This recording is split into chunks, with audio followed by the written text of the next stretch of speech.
Aşağıdakı Python kodunun icrasından sonra ekrana hansı ədədlər çıxacaq? Baxaq, ardıcıl şəkildə icra edək. N dəyişəni var, bir də I dəyişənimiz var. N-ə 23 ədədi verilib, I-yə isə başlanıcı heç bir qiymət verilməyib. Daha sonra for əmri vasitəsilə I-yə qiymətlər verilir. Bu qiymətlər 1 daxil olmaqla N-ə qədərdir, amma N daxil deyil və 3-3 addımlarla təyin olunur. Yəni ki, məsələn, I nə olur? 1, 4, 7, 10 və s. I-nin bir qiymətində if şərtini yoxlayıram və görürəm ki, N-in I-yə bölməsindən alınan qalıq, yəni 1-ə bölməsindən alınan qalıq 1-ə bərabərdirmi? Görürəm ki, xeyr, buradan aldığım qalıq məndə 0-a bərabərdir. Bu səbəblə nə edirəm? If operatorunun daxilindəkinə baxmıram, else-in daxilinə baxıram və çap edirəm nəyi?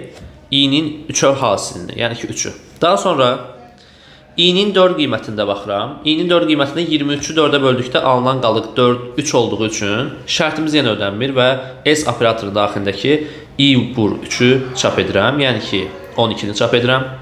7 qiymətində yenə biz qalığı 1 tapmırıq, 2 tapırıq. Ona görə yenə 7-nin hasilini, 3-ü hasilini çap edirəm, yəni 21-i. I-nin 10-a bərabər qiymətində yenə qalığımız 3 alınır, yəni 1-dən fərqli alınır və bu səbəbdən 30-u çap edirik. 13 qiymətində isə qalıqda 10 alındığından 13-ü də nə edirəm? 3-ə vururam və çap edirəm.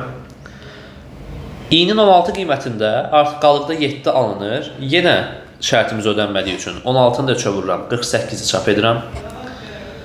19 qiymətində isə baxıram şərtə, görürəm ki, qalıqda nə alınır? Qalıqda 4 alınır. Yenə şərt ödənmədiyindən 19-u da 3-ə vururam, 57-ni çap edirəm. Növbəti qiymətimiz də 22-də baxıram ki, 23-ün 22-yə bölməsindən alınan qalıq 1-ə bərabərdir. Bu səbəbdən şərtimiz ödəndiyindən çap edirəm nəyi? 22 üstə gəl 5-i, yəni ki, 27 ədədini. Artıq bizdə də n-imiz 23 idi. Artıq 3 addım qabağa getdikdə nəyi alırıq 22-dən? 25-i alırıq. Yəni ki, intervaldan kənara çıxdığımızdan nə edirik? Burada artıq dayanırıq və çap olunan elementlərə nəzər salaq. Görürük ki, buradakı variantlara, cavablara uyğun buradakı variantımız B variantı olur.